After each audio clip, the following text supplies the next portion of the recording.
Hey everyone, welcome back to this build guide video where I'm gonna talk about the Reign of Vengeance Demon Hunter. In this video I will talk about the gears, skills and how you should play it, and at the end of this video you will be able to play this build at the highest level. Right now someone did Great Rift 129 and that's pretty insane.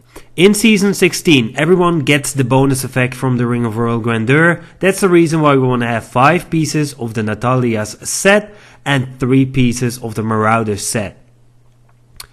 The 6 set bonus from the Natalia's set will give you 14,000% increased damage and 60% damage reduction for 10 seconds.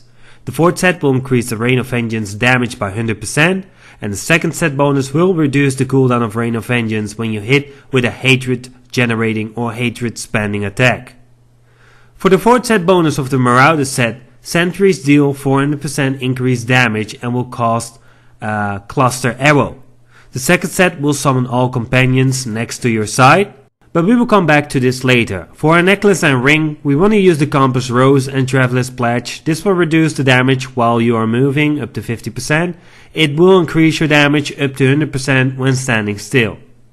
For our belt, Zoe's Secret, for each pet you have summoned or is on your side, you will have 9% damage reduction. So the more pets you have, the more damage reduction you'll get. For our quiver, we want to use Bombardier Rucksack, whatever. This will give you 2 additional turrets. For the gems, for your headgear, you want a yellow gem, because that will reduce the resource cost a little bit. For your armor and legs, you want to use blue gems. For the legendary gems, Enforger, this will make sure your pets are not dying anymore. Bane of the Trap for the aura, that will reduce the movement speed of enemies and it will give you increased damage. Zeistone's Vengeance is very handy because you want to have as much distance as possible for the most damage output, and it also has a nice stun effect. For the Canary's Cube, Manticore, this will increase the damage of Cluster Arrow by 300% and the hatred cost will be lowered by 50%. For the next item you got 2 options, but you have to choose which one. The Cloak of the Garful, this will give you 2 extra wolves, and because of our belt, which is giving us reduced damage for each pet we have summoned, that will be 80% damage reduction more. If you think you don't need it, you can go for, well, pretty easy, Syndicate, to reduce the resource cost of Cluster Arrow. And as last, Conventions of Elements, this will increase the damage by 200% when it turns on the right element, but unfortunately I still have a non-seasonal class, so I'm using the Ring of Royal Grandeur. For the skills, for the first skill, Cluster Arrow loaded for Bear, you want to spam this as much as possible, and because this is a hatred spending attack, it will reduce the cooldown of Reign of Vengeance. Evasive Fire Focus, if you spam too many Cluster Arrows your hatred will get very low. With this skill you will generate hatred and this will also reduce the cooldown on Vengeance. And it's also activating your braces. Reign of Vengeance Flying Strike. This will activate our 6th set bonus of the Natalia set, so we want to spam this skill as much as possible. We want to use Flying Strike for the freeze effect. Our next skill will be Vault.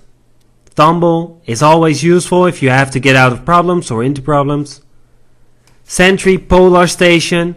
This is one of the skills that we also want to use as much as possible because it will increase the damage, which is great, but it also casts your Cluster Arrow, that means a lot more damage, and each sentry will also slow the movement speed from nearby enemies by 60%. Our next skill will be Companion. This skill will reduce the damage for each summoned monster you have, but you will also benefit the skill effect for each monster you have summoned, which can be very useful.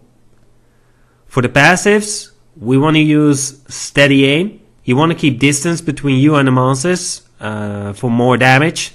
The more distance you have, the more damage you will be dealing. Single Out, you will get 25% critical chance against enemies if there are no nearby enemies. Girl of the Week, you will deal more damage against slowed or stunned monsters. And as last, custom engineering. This will increase the amount of sentries you can store, and your sentries will stay for a longer duration. For the Paragon Points, I want to keep this short. You just want to get like 600 Paragon Points to max everything. And that's that. For the stats on the gears, for your headgear, vitality, critical chance, cluster arrow damage. Shoulders, increased damage of sentries, reduce resource cost reduction, area damage, all resist or vitality. Necklace, fire damage, critical chance, critical damage. Armor, dexterity, vitality, sentry damage. Gloves, dexterity, critical chance, critical damage, area damage. Belt, dexterity, vitality, all resist, life percent. Bracers, fire damage, dexterity, vitality, critical chance. For your ring, compass rose, damage, dexterity, critical chance, critical damage, resource cost reduction. And for the other ring, damage, critical chance, critical damage, or resource cost reduction. For the pants, dexterity, vitality, all resist. Weapon, damage, damage percent, dexterity, attack speed, area damage. Boots, dexterity, vitality, all resist, cluster arrow damage. Quiver, dexterity, attack speed, critical chance, area damage, increased sentry damage, reduce resource cost reduction. And that's it. So let's just try a normal rift, because I can't do a great rift. I'm not in season 16. This is a non-seasonal class, so I'm using the Ring of World Grandeur, but still it is very strong. So let's enter the rift and let's search for some elite monsters. How to play this build. First of all, you want to have a lot of distance between you and the enemy. You want to cast Companion, Wolf Companion to get the damage reduction. If you see a group of monsters, cast Rain of Vengeance. This will give you 14,000% increased damage. Put down a turret, because it will cast the same skill as you are casting, and that will be Cluster Arrow.